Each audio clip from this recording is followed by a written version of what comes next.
오늘 저는 민수기 27장 말씀을 근거로 여호수아 영이 머무는 자라는 제목으로 하나님의 말씀을 선포하겠습니다.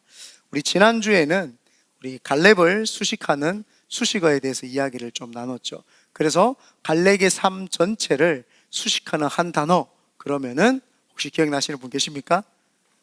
온전한 자라고 이야기했습니다. 온전한 자 갈렙. 갈렙을 수식하는 게 온전한 자. 그래서 오늘 사실은 저희가 여호수아서를 사실은 계속 준비하고 있다가 오늘 여호수아서 16장 할 차례인데 왜 민수기로 왔느냐? 제가 생각을 하면서 주중에 묵상을 하는데 갈렙에 대한 이야기를 했는데 여호수아서를 하면서 여호수아에 대한 이야기를 안 하면은 좀 섭섭하겠다라는 생각이 들더라고요. 그래서 제가 천국 갔을 때 분명히 여호수아가 이 목사 섭섭하다, 왜 갈렙 이야기는 그렇게 잘해주고 내 이야기는 안 하느냐, 그렇게 할 것 같아가지고 미리 지금 제가 샤바샤바 하는 겁니다. 천국 가서 여호수아 볼 낯이 없을까봐. 그래서 여호수아에 대한 이야기를 우리가 좀 더 자세히 해야 되겠다. 여호수아를 수식하는 말은 영이 머무는 자입니다. 18절 오늘 계속 읽지만 제가 한번 읽어보면은 여호와께서 모세에게 이르시되 눈의 아들 여호수아는 그 안에 영이 머무는 자니 너는 데려다가 그에게 안수하고. 영이 머무는 자라고 이렇게 했습니다. 우리가 이때 동안은 여호수아 그러면은 그냥 모세의 시종으로서 40년 쫄쫄쫄 돌아다니다가 모세가 그냥 죽고 난 다음에 여호수아가 리더십 됐는 것처럼 사실은 그렇게 인식을 하는데, 이 여호수아라고 하는 사람은 하나님의 영이 그 안에 있었다라는 거예요. 그래서 영이 있었기 때문에 후계자가 될 수 있었는 줄 믿습니다. 오늘 본문을 잠시 해설을 해보면은 하나님께서 모세에게 불러가지고 모세를 너는 이바람 산에 올라가서 이바림 산에, 이바림 산이라고 하는 것은 그 요단강 건너기 전에 그 굉장히 깊은 협곡이 있습니다. 제가 그때 가봤는데 굉장히, 여러분들 아마 첫째 날 우리 이스라엘 영상 보여줄 때 첫째 날 그 굉장히 멋있는 협곡, 그 협곡이 그 이바람 산맥에 있는 협곡입니다. 그 이바람이라고 하는 건 사실 산이 아니라 협곡 이름인데, 그래서 그 협곡에서 가장 높은 산에 하나님이 오르라고 이야기를 한 거죠. 그 산에 올라서 하나님이 주시겠다고 했는 젖과 꿀이 흐르는 가나안 땅을 쭉 보여주십니다. 그 땅을 쭉 보면서 모세 너는 여기 들어가지 못한다라고 이야기를 합니다. 굉장히 섭섭한 이야기를 지금 하는 부분이죠. 그 이야기를 들은 모세가 자기 자신이 이제 거기 못 들어간다는 걸 이제 알게 됐죠. 근데 하나님 이유가 무엇인지 궁금하잖아요. 그때 하나님이 이야기를 해줍니다. 네가 이스라엘 사람들이 무리바에서 물이 없을 때에 그 무리바에서 반석에서 물이 나오라고 지팡이를 손에 잡고 들고 입으로 반석에서 물이 나오라라고 이야기를 하라고 시켰는데 너는 반석에다가 2번 지팡이를 내리쳤다. 그래서 하나님의 영광을 가리웠기 때문에 모세 너는 그 하나님의 가나안, 젖과 꿀이 흐르는 가나안 땅에 들어가지 못한다라고 이렇게 이야기를 합니다. 하나님의 영광을 가리웠다. 원래는 하나님의 선하신 말씀 가운데 그 이스라엘 백성들이 힘들고 어려운 가운데 살았지만 하나님의 선하신 말씀 가운데 그들에게 은혜의 샘물을 주시고 싶으셨는데 모세는 그것을 자신의 화로, 자신의 분노로서 그 물을 끄집어내줬기 때문에 하나님의 영광을 가리웠다. 이런 내용이 되는 것 같습니다. 그런데 조금 내용이 보면 좀 이상한 게 이스라엘 백성들이 그 물이 없어서 무리바 앞에서 계속 모세에게 대항을 하고 불순종하고 부정적인 말을 했다 이 말이죠. 불순종하고 부정적인 말을 했는데 왜 하나님이 이 이스라엘 백성들을 옹호하시고 오히려 모세를 분노했다고 이렇게 이야기하시냐는 거죠. 원래 광야 생활에서 볼 때에 이스라엘 백성들이 하나님 앞에서 반역을 하고 모세에게 대항을 했을 때 하나님이 이스라엘 백성들을 다 죽여버리려고 그랬어요. 그때 오히려 반대로 모세가 하나님 앞에 중보기도를 합니다. 하나님, 이스라엘 백성들, 불쌍한 이스라엘 백성들 용서하여 주시옵소서. 그 백성들 여기서 다 죽이시려고 끄집어내신 거 아니지 않습니까? 하나님 불쌍히 여겨달라고 이제 그렇게 이야기를 했습니다. 그러면은 우리가 여기 볼 때 뭔가 말이 맞지 않지만 우리는 그 상황에 대해서 정확하게 100% 다 알 수는 없습니다. 그렇지만 하나님께서 하나님의 영광을 가리웠다라고 하기 때문에 우리는 그걸 믿음으로 무슨 일이 있었던 것에 대해서는 우리는 알 수 있는 것이죠. 그래서 하나님이 너는 젖과 꿀이 흐르는 가나안 땅에 들어가지 못한다고 지금 말을 했고, 그러니까 그 이야기를 들은 모세는 섭섭하다, 하나님 섭섭합니다, 서운합니다라고 하는 그런 말은 1절 하지 않고 하나님께 중보기도를 합니다. 하나님, 제가 만약에 없어지게 되고 죽게 되면 그 생명을 생사화복을 주관하시는 분이 하나님이시지 않습니까? 제가 죽게 되면 이 길 잃은 양 같은 이 이스라엘 백성들에게 지도자 하나를 세워주시기를 원합니다 라고 하나님께 기도를 합니다. 그랬더니 하나님께서 오늘 본문에 읽은 18절의 말씀을 그래서 준 거죠. 그래서 하나님께서 그 눈의 아들 여호수아, 그 안에 하나님의 영이 머물러 있는 자, 그 사람 여호수아를 세웠으니까 그에게 안수를 하고 그를 리더십으로 세우라 라고 하는 내용이 오늘 성경 본문의 내용입니다. 그래서 오늘 눈의 아들 여호수아, 영이 머무는 자에 대해서 조금 이야기를 해보고자 합니다. 첫 번째입니다. 하나님의 주권적 선택과 시대적 요청입니다. 모세는 자신의 죽음 앞에서 이스라엘 백성에게 지도자를 세워달라고 하나님께 간절히 기도를 했어요. 왜 그렇게 기도를 했을까요? 본문 15절에서 17절 제가 한번 읽어보겠습니다. 모세가 여호와께 여짜와 이르되, 여호와 모든 육체의 생명의 하나님이시여, 원하건대 한 사람을 이 회중 위에 세워서 그로 그들 앞에 출입하며 그들을 인도하여 출입하게 하사 여호와의 회중이 목자 없는 양과 같이 되지 않게 하옵소서라고 이렇게 중보기도를 했어요. 하나님께서는 그 간구의 기도에 응답을 하세요. 알겠다, 내가 여호수아를 택했다, 여호수아가 후계자가 될 것이다 라고 이렇게 이야기를 합니다. 그런데 여호수아가 후계자가 된 그 근본적인 이유는요, 인간적인 능력이나 공로가 아니에요.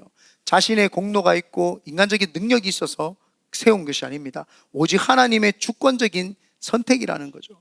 하나님이 주권적으로 여호수아를 선택을 한 것이지 여호수아의 어떤 공로나 능력이 있어서 세운 것이 아닙니다. 모세의 후계자 선정 기준은 이스라엘의 지도자 모세하고 친했기 때문에, 모세의 수종을 40년 들었기 때문에 그를 세운 것이 아닙니다. 그리고 혈통으로 할 것 같으면 사실은 갈렙이 세워지는 게 맞잖아요. 유다 지파니까, 유다 지파 장자 지파이기 때문에 유다 지파에 갈렙을 세우는 게 맞는데 혈통으로 세우지도 않았어요. 나이에 의해서도 또 인기에 의해서도, 심지어 그의 업적을, 전쟁에서 이긴 업적 때문에 하나님이 세운 것이 아니라 그를 세우신 이유는 유일합니다. 하나님의 강권적인 하나님의 선정이죠. 하나님의 강권적인 그냥 주권적인 선택일 뿐입니다. 우리는 거기에 대해서 왈가왈부할 수 없죠. 하나님이 선택을 했어요. 그런데 하나님이 왜 그를 선택했냐 봤더니 그에게 영이 머물렀다라는 거예요.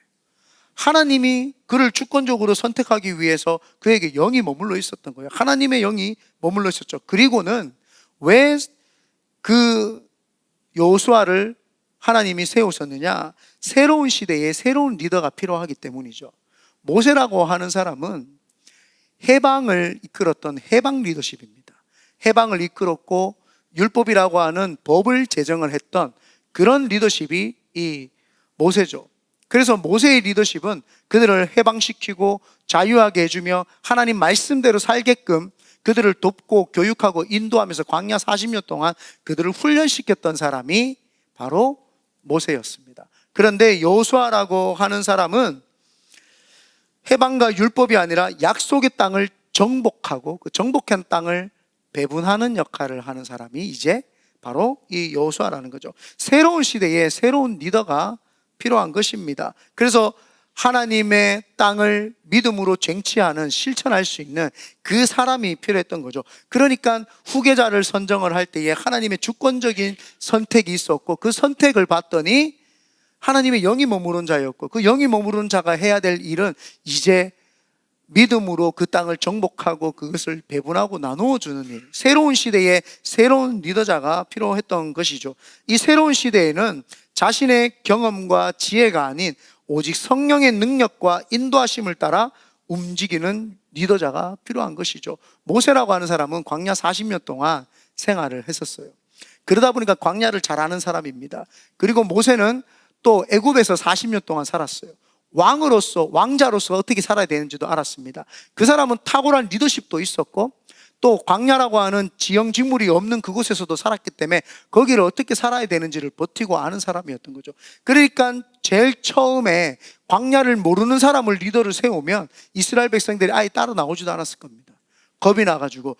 이스라엘의 애굽의 왕자 정도가 되지 않았으면 이스라엘 백성들이 모세를 보고 따라오지도 않았을 겁니다. 왜요? 어느 정도 바로하고 대항할 수 있는 사람이었고, 또 광야 생활을 잘하는 사람이었기 때문에 그 사람을 택했던 거죠. 그런데 이제 적과 꿀이 흐르는 가나안 땅에 들어가면 그런 리더십이 필요 없는 거예요. 그냥 그것을 쟁취하고 하나님 말씀 가라면 가고 서라면 서는 리더십이 필요했던 거죠. 새로운 시대에는 새로운 리더가 필요한 거죠. 안정적일 때는 안정적인 리더가 필요해야 되지만 지금은 싸움을 잘하고 능하고 하나님 앞에서 순종할 수 있는 리더십, 그 사람이 필요했던 거죠. 그래서 하나님의 영이 있었던 사람을 택했던 것은 새로운 시대에 새로운 리더자를 세우려고 했던 것이기 때문입니다. 두 번째로, 그러면 여호수아는 어떤 사람이었냐? 우리가 보니까 오늘 영이 머무는 자였다. 본문 18절 제가 또 한 번 읽어드리겠습니다. 여호와께서 모세에게 이르시되 눈의 아들 여호수아는 그 안에 영이 머무는 자니 너는 데려다가 그에게 안수하고. 여호수아에게 그 안에 영이 머물렀다라고 말했는데 참 멋있는 표현 같습니다.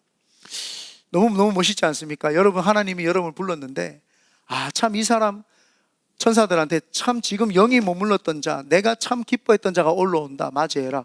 하나님이 직접 별명 지어준 거예요. 하나님이 직접. 모세하고 여호수아가 갈렙의 별명을 지어줬어요. 온전한 자. 모세가 글을 쓰면서 온전한 자 갈렙, 여호수아가 글을 쓰면서 온전한 자 갈렙, 이렇게 썼어요. 그런데 여호수아는 모세가 하나님 누구를 세울까요 했더니 하나님이 직접 영이 머무는 자 여호수아를 세워라. 여호수아의 수식어는 하나님이 직접 붙여주신 거예요. 영이 머무르는 자. 너무너무 멋있지 않습니까? 제가 천국 가도 주님이 저를 어떻게 부르실지 궁금합니다. 그렇지만 하나님이 그냥 열심히 순종하는 자라고만 불러줘도 저는 너무너무 감사할 것 같습니다. 이 영이 머물다라고 할 때 영을 히브리 말로 하면은 루하흐라고 이야기를 합니다. 이 루하흐는 숨, 바람, 생명, 이런 뜻입니다. 하나님의 그 날숨과 들숨이 있을 때 하나님의 영을 깊이 인식을 하고 숨을 쉬고 들이마실 때 하나님의 영과 함께 하려고 했던 사람, 한순간도 하나님을 잊어버리지 않으려고 했던 사람이 바로 이 여호수아였던 것 같아요. 그리고 바람, 성령님은 바람이에요. 바람 같은 성령님을 이야기를 하는데 성령님은 바람이기 때문에 어디에서 와서 어디로 부는지를 우리가 알 수 없습니다. 그런데 여호수아는 그 성령님의 세밀한 음성을 들으려고 늘 묵도하고 그분의 세밀한 음성을 들었던 자였던 것 같아요. 그래서 바람이 어디서 와서 어디로 알지는 못하지만 그분이 지금 말씀하신다, 지금 말씀하고 계시다라는 것을 깨달았던 자. 그래서 그 속에 하나님의 호흡과 생명과 하나님의 그 영이 깃들어 있었던 사람, 그 사람이 바로 이 여호수아라는 것이죠. 성경에서는 특별히 하나님의 신, 하나님의 영을 이야기할 때 루하흐라고도 하고 헬라어로는 퓨뉴마라고도 이렇게 이야기를 합니다. 그래서 이 말은 단순히 여호수아가 영적인 존재다라는 것을 이야기하는 것이 아니라 하나님의 영으로 충만했다는 거예요. 하나님의 영과 여호수아의 영이 하나가 되어서 하나님이 너무너무 기뻐할 만큼 그런 영을 가졌다, 하나님의 영을 임재하심이 있었다는 거죠. 그 말은 하나님의 성령이 임재했고 그를 지속적으로 지금 지배하고 계시고 그를 통해서 말씀하시고 일하시는 사람이라는 거예요. 그래서 여호수아는 하나님의 영이 있어서 하나님이 그와 함께 일을 했던 사람이다. 지도자를 볼 때에 지도자를 그릇으로 우리는 표현할 수 있습니다. 모든 사람이 다 그릇으로 표현될 수 있지만 특별히 지도자라고 하는 사람들은 그릇으로 표현할 수 있죠. 그 그릇이 얼마나 크고 화려하고 멋있고 웅장한 것이 중요한 것이 아니라 그 안에 무엇이 담겨 있는지가 더 중요한 거죠. 아무리 좋고 아름답고 위대한 그릇이어도 그 안에 지저분한 음식이나 상한 음식이 들어있으면 그 그릇은 위대하지 못합니다. 아무리 작지만 깨끗하고 소중하고 우리가 가치 있게 여기는 것을 담고 있다면 그 그릇은 가치 있는 것이죠. 사실은 가치 있는 것을 담기 위해서 우리가 그릇을 선택을 하는 것이지, 그릇이 좋아서 가치 있는 것을 담는 것은 아니죠. 만약에 조그만한 우리가 보물상자가 있다고 치면은 내가 제일 좋은 것들을 어디에 놓고 싶어서 그 조그만한 보물상자에 집어넣으면은 그 조그만하다고 해도 그 보물상자는 보물이죠. 다이아몬드가 들어가 있고 금이 들어가 있다면 그건 보물상자입니다. 그러나 아무리 큰 것이어도 거기에 쓰레기가 들어가 있으면 그건 보물상자가 될 수 없죠. 그냥 쓰레기 상자가 되는 것이죠. 그래서 리더십을 할 때에 그 그릇의 크기가 중요한 것이 아니라 그 안에 무엇을 담고 있냐는 겁니다. 여호수아는 하나님을 담고 있었던 것이죠. 모세는 누가 봐도 매우 뛰어나고 큰 그릇입니다. 그러나 여호수아는 그 그릇 자체가 모세만큼 크지 않습니다.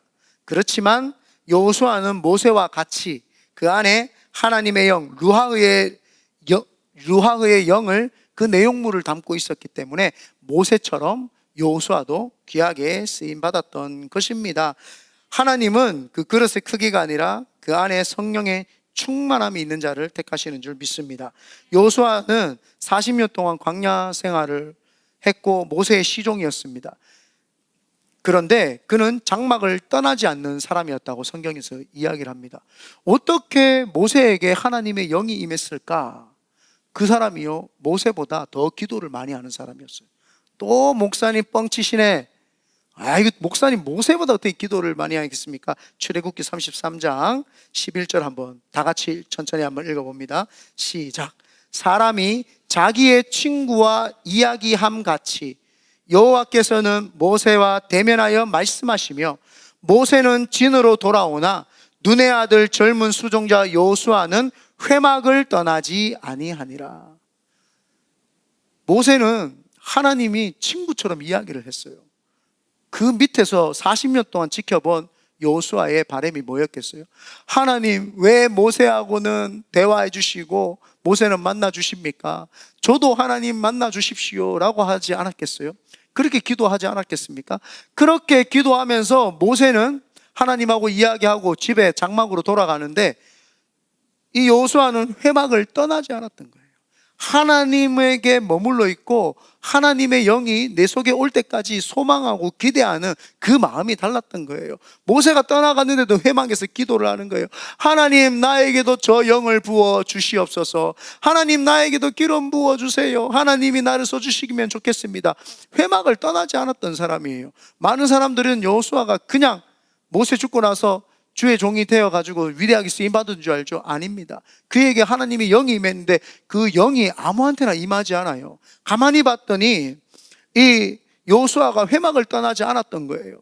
그러니까 처음에 여호수아에게 하나님의 영이 임했던 것이 아니라 하나님 앞에서 사모하니까 하나님이 누구에게 영을 기름 부을까 보다 보니까 여호수아가 그 영적 욕심이 대단했던 거예요. 우리가 엘리야와 엘리사를 잘 알고 있지 않습니까? 엘리야에게 하나님이 기름 부어서 850명의 우상신을 섬기는 자들을 다 쳐 죽일 만큼 능력 있는 기름을 부었어요.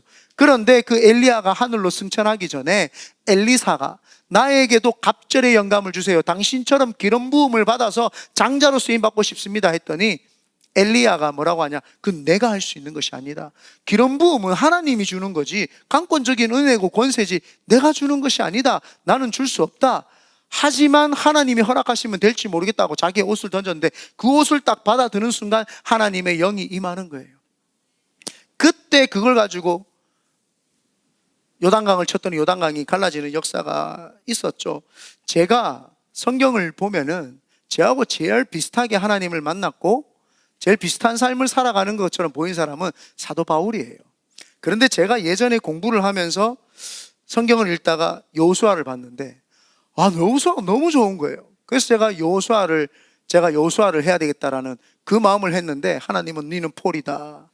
너는 조슈아가 아니다. 너는 폴이다. 그래서 제가 어디 가면은 늘 마음 입에서는 I'm Joshua 하고 싶은데 I'm Paul 이렇게만 이야기를 해요. 내가 조수아가 되고 싶다고 되는 게 아니에요. 하나님이 기름을 부어 주셔야지 그게 기름 부어 주는데, 여호수아를 보니까 회막을 떠나지 아니하는 자였던 것을 우리는 알 수 있죠. 그러나 하나님의 임재하심과 우리의 영이 그는 하나님의 임재하심과 하나님의 영이 그 속에 임하도록 어마어마한 사모하심이 있었던 것이죠. 그래서 성막 곁에서 늘 있었던 거예요. 그랬더니 루하흐의 영이 그 속에 들어갔던 것이죠. 우리도 하나님께 귀하게 쓰임받기 위해서 하나님의 성전에, 하나님의 회막에 매일매일 찾아와서 기도하면서 그분 앞에 나아가는 우리 성도들 되시기를 예수님의 이름으로 축원드립니다. 세 번째입니다. 영적 계승의 절차입니다. 오늘날 교회와 기업이 이 세대 교체를 할 때 세대 교체에 큰 이슈가 사실 많죠. 많은 조직이나 교회나 사회가 이제 세대 교체를 하거나 리더십이 바뀔 때에 실적이나 경력, 그 사람의 스펙이나 학력을 많이 보죠. 그러다 보니까 교회에서도 그런 일들을 똑같이 해나가고 있습니다. 교회에서 목사를 청빙을 할 때에는 하나님이 이 사람을 쓰시기 때문에 우리가 모시고 청빙을 합니다 하고 그 자리에서 순종을 하면 되는데, 요즘은 청빙을 그렇게 하지 않습니다. 이력서 써라 그래서 이력서를 보고 자기들이 판단을 합니다. 어느 학교 나왔고 어디에서 좋은 퀄리티를 가졌는지 그걸 봅니다. 그러고 나서는 와서 설교 한번 해보라 그럽니다. 설교를 하고 시험을 칩니다. 설교 잘하네 못하네. 목사를 청빙하는 것이 아니라 뽑는 것이죠. 그거는 청빙이 아니죠. 왜 한국 교회가 점점 미국 교회화 되어가면서 타락을 하고 있느냐? 한국에서 목사를 뽑을 때 전부 미국에서 뽑아가요. 미국에서 배울 게 뭐 있다고 미국에서 뽑아갑니까? 미국의 교회를 보십시오. 전부 LGBTQ 해가지고 무지개 다 걸어놓고 있죠. 그 할로윈이라 그러면은 여기다가 막 거미줄도 갖다 놓고 막 이상한 거 갖다 놨다가 크리스마스라 그러면 또 막 크리스마스로 꾸미죠. 이거는 교회가 아니다 말이에요. 그런 미국 교회에서 우리가 배울 게 뭐가 있냐는 겁니다. 그리고 한인교회가, 디아스포라 한인교회들에게 배울 게 뭐 있어요? 우리 교회같이 건강한 교회는 괜찮지만 전부 다 찢고 뽑고 싸워가지고 교회가 갈라지고 몇 번 갈라지는지 모릅니다. 여기 산호세도요 유명해요. 갈라지기로. 한 교회가 여러 번 갈라집니다. 이게 교회입니까? 그런데 미국에서 배운 목사를 들여다가 한국에다가 스펙만 보고 세워놓으니까 그게 한국 사람들의 열등감이죠. 자기들이 열등감이 있으니까 미국에서 오면 조금 영어도 잘하고 괜찮은가 보다 이렇게 생각을 해요. 똑같아요. 사람 사는 데는 다 똑같습니다. 내가 얼만큼 하나님의 영을 담고 있느냐가 중요한 것이지 스펙이 중요하지 않단 말이에요. 그런데 세대 교체를 할 때에 한국교회도 자꾸 미국 사람들을 데려다가 담임 목사를 세우니까 전부 다 타락을 하죠. 한국에서 청빙 저한테 오면 제가 갈까요? 안 갈까요? 갈 수도 있어요. 무조건 아니라고 하지 마세요. 하나님 가라 하면 가야 돼요. 저는 원래 한국 개생이잖아요. 미국 개생 아니에요. 네. 그렇다고 제가 가겠냐? 하나님 여기서 비전 이룰 때까지는 안 갑니다. 여러분들이 지겹다 하고 가라 해도 안 가요. 그러니까 걱정하지 마시고, 여튼 별로 원치 않는 눈빛인데, 네. 그 절차를 자세히 보면은요, 진정한 리더십 계승을 위해서 선임자의 재능이나 그것을 복사하기 위해서 사람을 세우는 것이 아니라 하나님의 영이 있는 사람을 세웠던 거예요. 그래서 그 권위의 원천이 하나님이죠. 그래서 리더십을 세울 때 성경에서는 리더십을 계승하기 위해서는 영적인 연속성에 대해서 보고 있다는 겁니다. 영적으로 연속성이 있게 하기 위해서 리더십을 세우는 것이지, 모세의 권위는 사라졌어요. 모세의 리더십도 사라지고 모세의 카리스마도 사라지고 다 사라지지만 모세와 함께 있었던 하나님의 기름 부으심의 권위는 사라지지 않고 여호수아에게 온전히 계승이 되는 거죠. 그래서 영적 연속성이 있는 것이 영적 계승의 절차인 것이지 무슨 스펙을 보고 뽑냐는 거예요. 절대 그럴 수 없죠. 그래서 그 계승의 절차를 보면은 안수와 우림과 둠림을 통해서 이제 영적 계승을 하기 시작을 합니다. 여호수아를 지도자로 세우는 과정은 매우 공식적이면서도 신중했어요. 모세의 안수와 엘르아살의 제사장을 통해서 우림과 둠밈을 뽑아가지고 그를 하기 시작을 합니다. 첫 번째 모세의 안수는 권위와 능력의 안수입니다. 18절, 계속 18절을 오늘 읽는데 다 같이 한번 다시 읽어봅니다. 시작. 여호와께서 모세에게 이르시되 눈의 아들 여호수아는 그 안에 영이 머무는 자니 너는 데려다가 그에게 안수하고, 23절에도요 그에게 안수하여 위탁하되 여호와께서 모세에게 명령하신 대로 하였더라. 모세는 여호와를 데려다가 회중 앞에서, 모든 이스라엘 백성 앞에서 안수합니다. 안수는 두 가지의 개념이 있습니다. 한 가지는 죄에 대한 것, 어두운 면에 대한 것들을, 내 죄를 전가할 때, 소나 양의 제물에다가 전가할 때 안수를 해서 하는 게 있고, 또 하나의 안수는 위대한 지도자를 세울 때, 또한 치료할 때, 또한 축복할 때, 사역을 위임할 때 썼던 긍정적인 면에서의 안수가 있었던 거죠. 지금 모세의 안수는 긍정적인 측면이죠. 여호수아에게 자신이 가지고 있었던 축복을 다 하고, 자신이 치료했던 능력을 이 아들에게 하고, 자신이 가지고 있었던 권위와 영적인 것들을 이 아들에게 위임합니다 라고 하는 것들을 다 보여주는 장면이죠.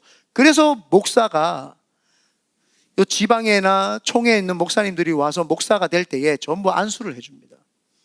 우리가 사역을 하나님 앞에서 목숨 걸고 사역하는 것처럼 지금 이 사람에게도 동일한 목사의 신적 권위가 임하기를 원합니다. 그래서 안수를 하죠. 그래서 목사를 안수받았다라고 하는 거죠. 그래서 주의 종은 안수받은 사람이 주의 종이죠. 그리고 집사님들은 안수를 안 받았기 때문에 그냥 집사들입니다. 그런데 하나님이 안수에서 세우는 사람이 있어요. 그 사람은 남자는 안수 집사, 여자는 권사로 이렇게 교회에서 지금 하죠. 그래서 안수를 줘서 그렇게 리더십들을 세우죠. 원래는 교회에 장로는 없어도 돼요. 근데 장로교회가 한국에만 많지 전 세계에는 장로교회가 별로 없어요. 전 세계에는 펜타코스탈, 저희들 지금 우리 교단이 제일 많습니다. 그래서 이게 한국교회 전통과 그 대신 잘 맞았어요. 한국교회 제사제도에 보면 전통이 되게 많잖아요. 옛날에 술 돌리고 절하고 일어나고 앉고 다 같이 아빠가 먼저 절하고 그 다음에 아들들이 절하고 저 떨거지들 손자 손녀들이 엎드려 절하고, 이 절차들이 있었어요. 그 절차가 장로교가 들어오면서 잘 맞았던 거예요. 사실은 장로는 성경적이지는 않습니다. 그렇지만 교회에서 장로님들을 세우자고 하면서 그냥 어른들을 장로님을 세워서 이제 평안을 주고 좋은 권위를 주고 젊은 사람들이 배울 수 있는 분들을 하자라고 해서 장로님들을 세운 거예요. 그래서 성경에서 말하는 그 직분은 안수집사밖에 없어요. 사실 권사님도 없어요, 성경에는. 그런데 권사님도 여성분이 리더십을 하는 것도 괜찮다라고 해서 이제 여성분에게 권사를 줬죠. 저희 교단에서는 이번에 여성분들도 장로님 될 수 있도록 장로 이렇게 주는 장로 장립도 생겼어요. 그러니까 무조건 성경적으로 하면은 오히려 시대를 뒤처지는 게 되니까 시대에 잘 맞춰서 어른들이 정말 중심을 잘 잡고 교회를 인도할 수 있도록 장로로 세우고, 어른들, 여성 어른들이 잘할 수 있도록 권사님으로 세우고, 남자 젊은 사람들이 안수 받아가지고 잘 일할 수 있도록 안수 집사로 이제 세우죠.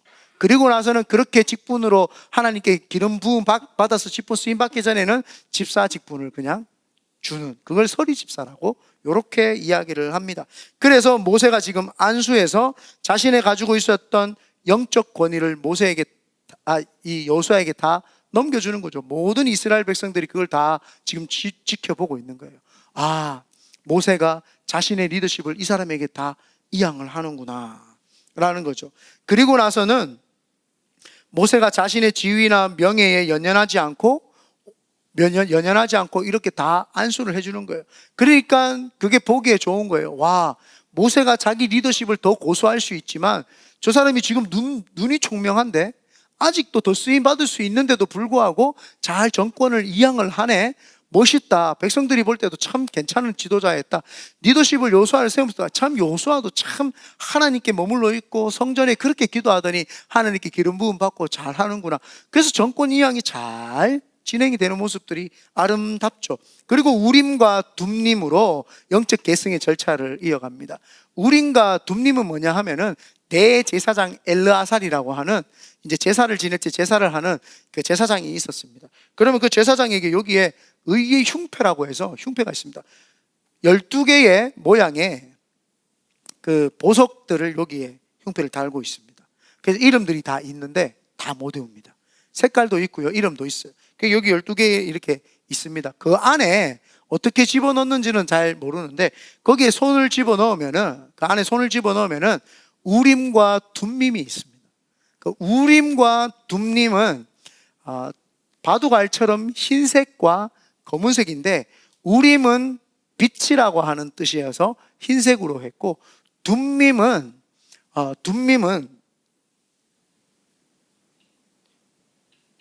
온전함이라고 해서 까만색으로 이제 뒀습니다. 온전함은 진리를 나타냅니다. 그래서 만약에 손을 넣고 우림 딱 뺐을 때 손을 딱 하니까 흰색이에요.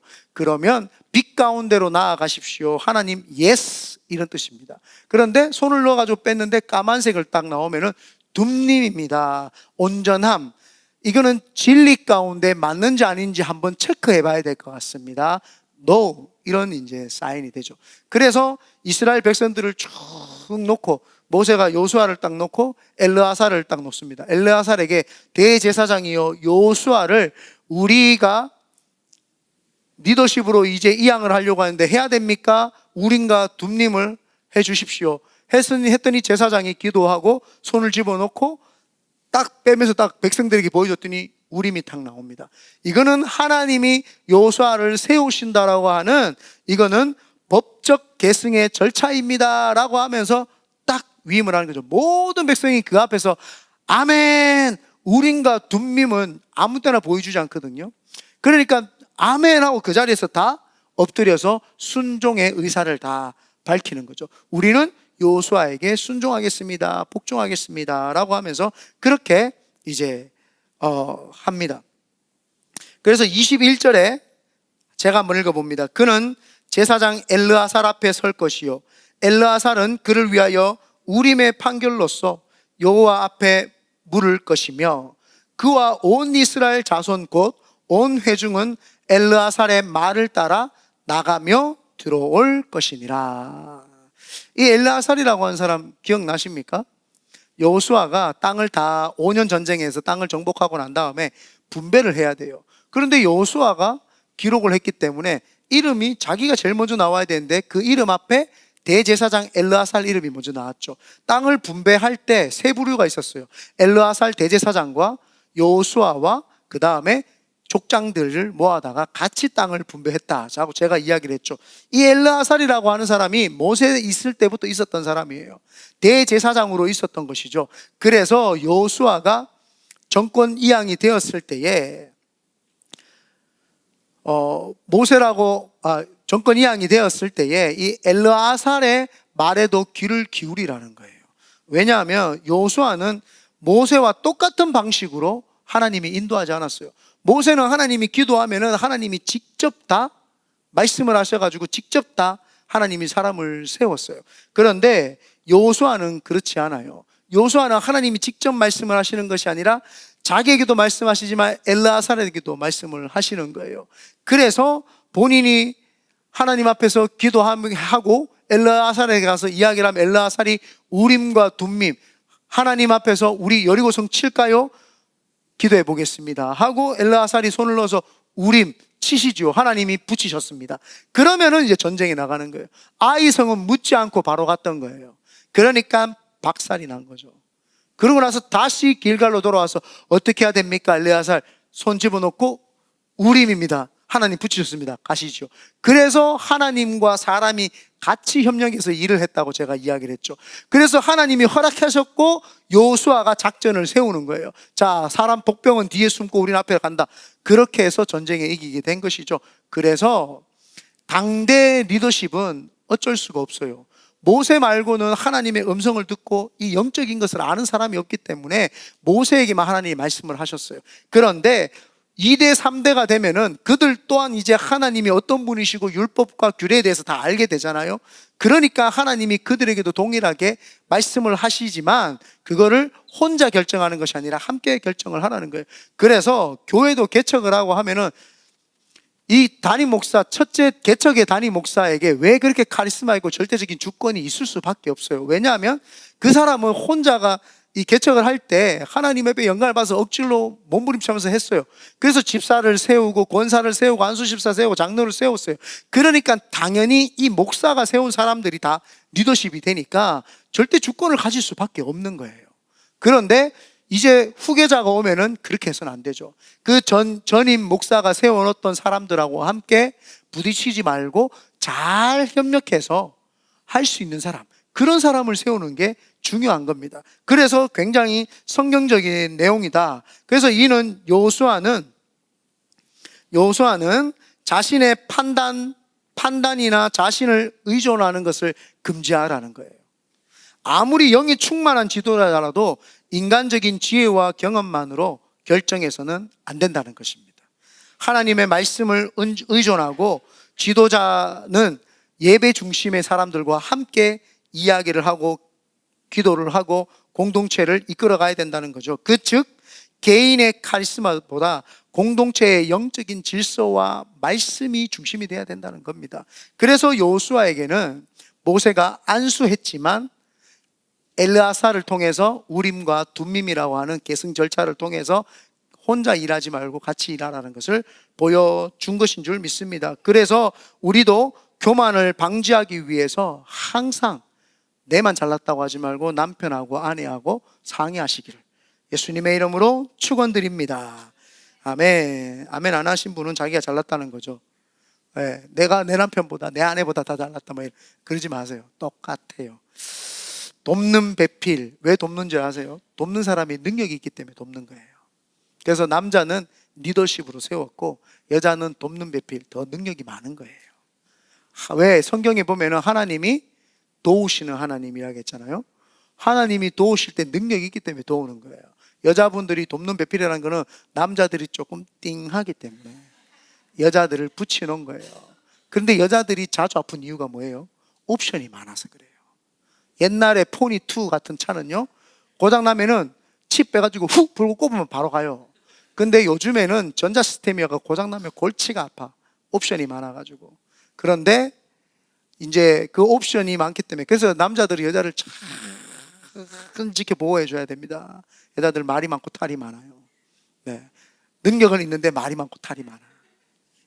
여튼 그렇다는 겁니다. 네 번째로 여호수아의 근데 계승 그 시점이 왜 이 시점이냐는 거예요. 하나님께서 모세의 죽음 직전에 이 시점에 여호수아를 후계자로 확정하신 이유가 있습니다. 이스라엘 공동체의 안정과 사명의 영속성에 정확한 타이밍을 주시려고 하나님이 그러시는 거죠. 공동체의 혼란을 방지하기 위해서입니다. 만약에 모세가 죽고 난 다음에 리더십을 세우려고 했으면 각 12지파의 리더십들이 자기들이 서로 리더십을 하겠다고 막 난리를 부렸을 거예요.